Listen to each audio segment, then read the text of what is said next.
Right now, if you're cold, you have options. Turn up the thermostat, put the kettle on, pull on a hoodie. Within minutes, the problem is gone, and you've probably already forgotten you were ever cold at all. You've never once lain awake doing the math on whether you'd packed away enough food to see the season through. You've never had to decide, in the dead of a freezing night, whether the person next to you was going to make it to morning. That's the version of winter you know. Comfortable, manageable, mildly annoying at worst. Now forget it completely, because for most of the time our species has existed, winter wasn't a problem you solved in minutes. It was a problem that took everything you had, and even then, it sometimes still won. And the methods people used to survive it weren't all clever inventions and cozy fireside scenes. Some of them were desperate. Some of them are honestly hard to look at directly, even now, thousands of years later. This isn't a video about bone needles and warm furs. This is about the darkest tools in the winter survival kit, the ones your ancestors reached for only when every gentler option had already failed them. We've talked before on this channel about the clever side of winter survival. The fitted clothing, the fire starting, the shelters built out of whatever the land happened to offer. Those stories have happy endings, more or less. People figured it out, and they lived. This video is different. This is about the moments when clever wasn't enough anymore, when the gap between starving and surviving came down to something far grimmer than a good coat or a well-placed hearth. 4 methods. 4 archaeological sites, and every single one of them tells you something uncomfortable about exactly how far the human body and the human mind were willing to bend before they broke. Let's start with the strangest one, because it barely sounds like something a human being could do at all. Shut the body down. Deep in a cave in northern Spain called Cima de los Huesos, the Pit of Bones, researchers pulled up remains more than 400,000 years old, belonging to early relatives of the Neanderthals, and scattered through those bones were strange little scars, tunnels and pits worn into the internal structure in a pattern that was oddly, uncomfortably specific. Not an injury from a fall, not an obvious disease, a pattern that scientists recognized immediately because they'd seen it before in the bones of animals that hibernate. And here's the detail that made researchers sit up straight. The very same cave had also produced the remains of hibernating cave bears, and when the 2 sets of damage were laid side by side, they lined up disturbingly well. The theory that came out of this wasn't that early humans simply took a long winter nap by the fire.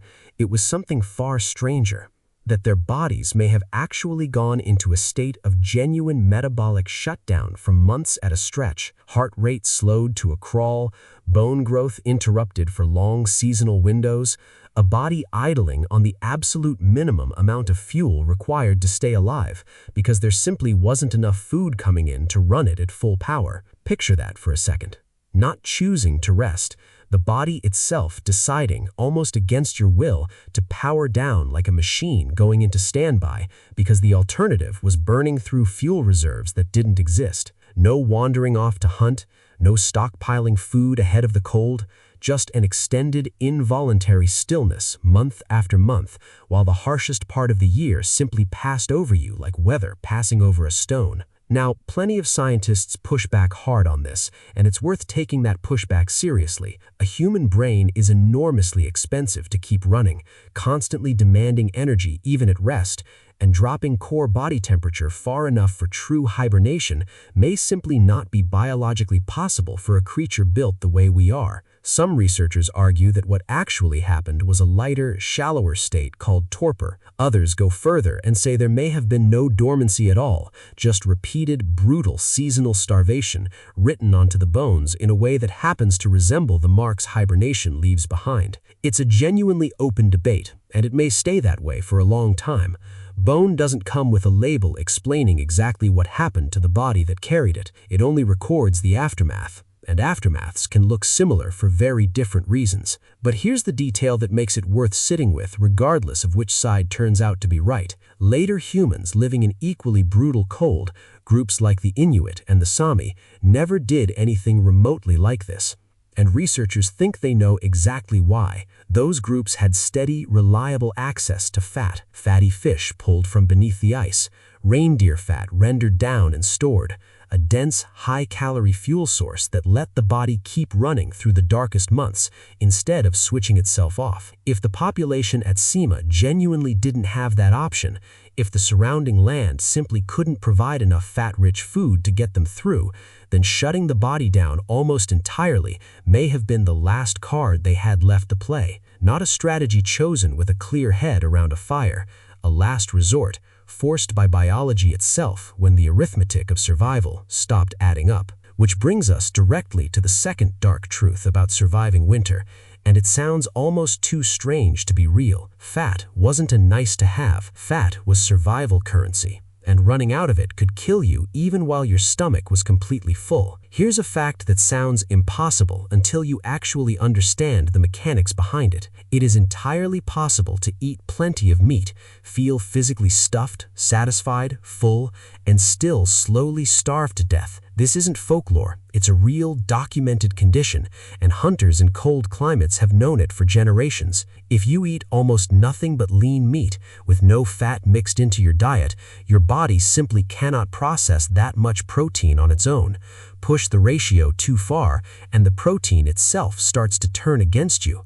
Your body begins breaking down even as you're actively eating, even as your belly is full. It's grimly nicknamed rabbit starvation because rabbit meat is famously almost dangerously lean, and a person surviving on rabbit alone through a hard winter can genuinely waste away with food in their stomach the entire time. So think about what that meant practically. For a group riding out a long, dark winter with nothing but what they had stored or could hunt, it wasn't enough to simply find food. Finding food wasn't the hard part. You had to find the right food in the right combination, where the meat directly in front of you, however abundant, could barely keep you alive at all. It could actively work against you. Fat had to be tracked down deliberately, hunted for specifically, not just accepted as a byproduct of the kill, rendered down over fire, stored carefully, and rationed out with real calculated precision, because getting that ratio wrong wasn't a minor dietary inconvenience the way it would be today. It was a slow, quiet way to die with a full stomach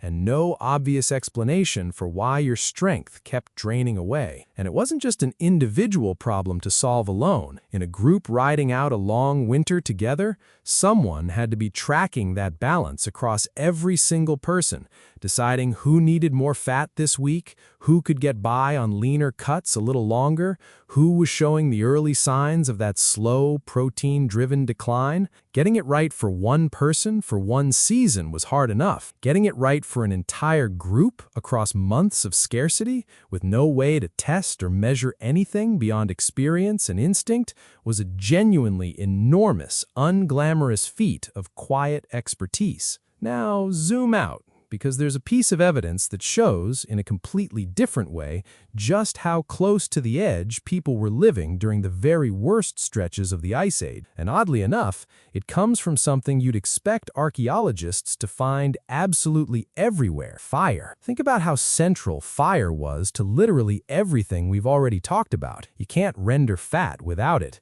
You can't dry meat for storage without it.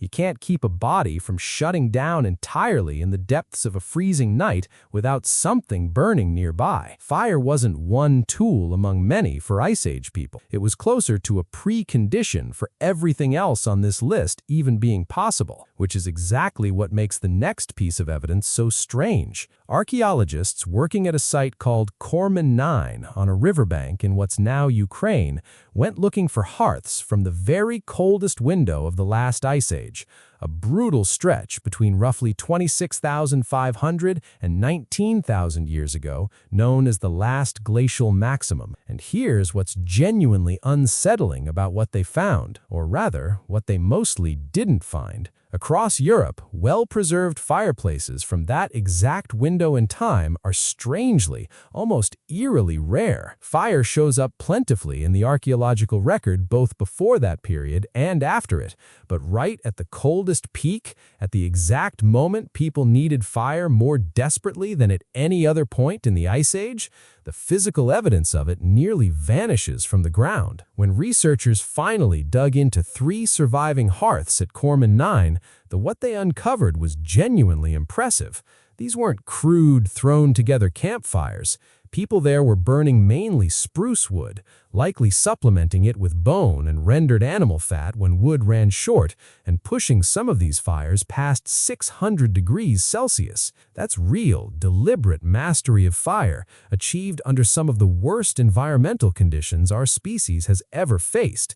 So the skill was clearly there. The knowledge of how to build and sustain a serious fire was there. What seems to have gone missing, at least across huge stretches of the continent, was something else entirely. Enough people, enough fuel, enough stability in enough places to keep leaving hearths behind for us to eventually find. The quiet reading of that gap in the record is heavier than any single grim detail on its own. It suggests that during the hardest years of the Ice Age, huge stretches of the coldest ground may have gone largely, hauntingly empty, not because people had forgotten how to survive winter. They clearly hadn't.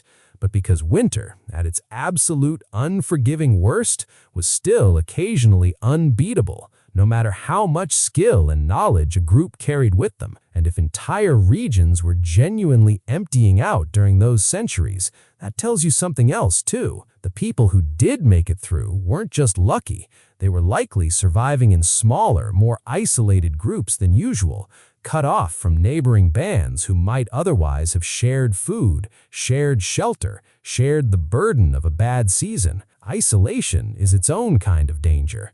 A group that loses its best hunter to injury or its best firekeeper to sickness has no one nearby to lean on, which may be exactly the kind of pressure that pushes a group toward the next method on this list, the one that even now, thousands of years later, is the hardest to look at directly. At a cave called Moula-Guercy in southeastern France, high above the Rhone River, archaeologists uncovered the remains of at least 6 Neanderthals, dating back roughly 100,000 years.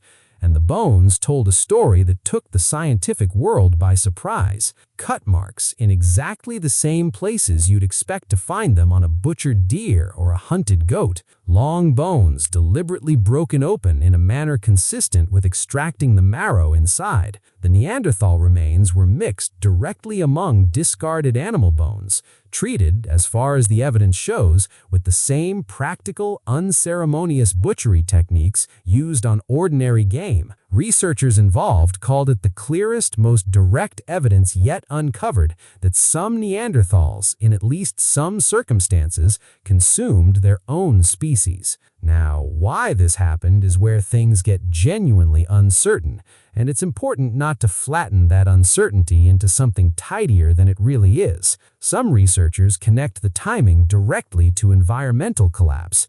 The layer at Moula-Guercy dates to a period of dramatic climate warming that reshaped entire ecosystems, scattering the animal populations Neanderthal groups had depended on for food. Under that reading, this wasn't ritual, this wasn't warfare, it was hunger, plain and brutal, pushing a group toward an option that under any normal circumstance would have been unthinkable. Other researchers push back firmly on that interpretation, arguing the evidence for genuine nutritional collapse in that specific region and moment isn't as solid as it needs to be to support such a heavy conclusion. They point out that similar butchery marks have shown up at other Neanderthal sites too, and that the true explanation might involve ritual, conflict between rival groups, or circumstances we may simply never fully reconstruct from bones alone. What almost everyone agrees on, though, is this. Whatever drove it, it wasn't casual and it wasn't common. This was almost certainly the last option on a very short list, reached for only after every other possibility had already collapsed. And that, more than any specific explanation, is the real point worth sitting with. Winter, or the kind of prolonged ecological disaster that mimicked winter's worst effects for months or years at a time, could push a group of intelligent, socially complex humans right up to a line that we still find deeply uncomfortable to talk about, and in at least some documented cases, across it. And that leads us to the last piece of this, the one that isn't really about grim survival mechanics at all. It's about what winter cost in the end, and how people answered that cost when it inevitably came due. At a site called Sungir in Russia, dated roughly 34,000 years ago, archaeologists uncovered one of the most extraordinary burials to survive from the entire Ice Age. An adult man and two children, roughly 10 and 12 years old, buried head to head in the frozen ground. Between the three of them, archaeologists counted over 10,000 carefully carved ivory beads, dozens of armbands, hundreds of pierced fox teeth, and long, elegant spears shaped painstakingly from mammoth tusks. Each individual bead, researchers estimate, took roughly an hour to produce by hand, using nothing but stone tools and enormous patience. Do the math on 10,000 of them, crafted in a world with no metal, in the teeth of an Ice Age winter, when every single hour could have gone instead towards hunting, towards gathering fuel, towards simply staying alive. And you're looking at a staggering, almost unbelievable investment of communal time and labor poured entirely into honoring the dead. The adult male may have died suddenly, possibly from an injury to the neck. The children were buried with their own remarkable details too. One had a mammoth ivory spear laid alongside a small horse carving near the shoulder. Both were covered, like the man, in red ochre, a pigment that shows up again and again at Ice Age burial sites across Europe, and which many researchers believe carried deep symbolic weight, possibly standing in for blood or life, or a passage into something beyond death. None of that ochre, none of those beads, none of those painstakingly shaped spears did anything to keep a single living person warmer or better fed that winter. Every hour spent on them was an hour not spent hunting, not spent gathering fuel, not spent doing anything that improved the group's odds of survival, and they made that trade anyway. Why the two children were buried together, and buried this elaborately, remains genuinely actively debated among researchers who've spent careers studying the site, but some who've studied it closely have floated something striking. This kind of extravagant treatment for children this young may point to a level of inherited status that already existed in these Ice Age communities, prestige passed down through birth rather than earned across a lifetime the children hadn't lived long enough to have. If that's right, it means even in a world defined by relentless, grinding scarcity, where every single hour of labor mattered enormously, a group still made the deliberate choice to spend thousands of those precious hours on ritual, on ornament, on marking two young lives as having meant something. That's not a survival technique in any practical sense.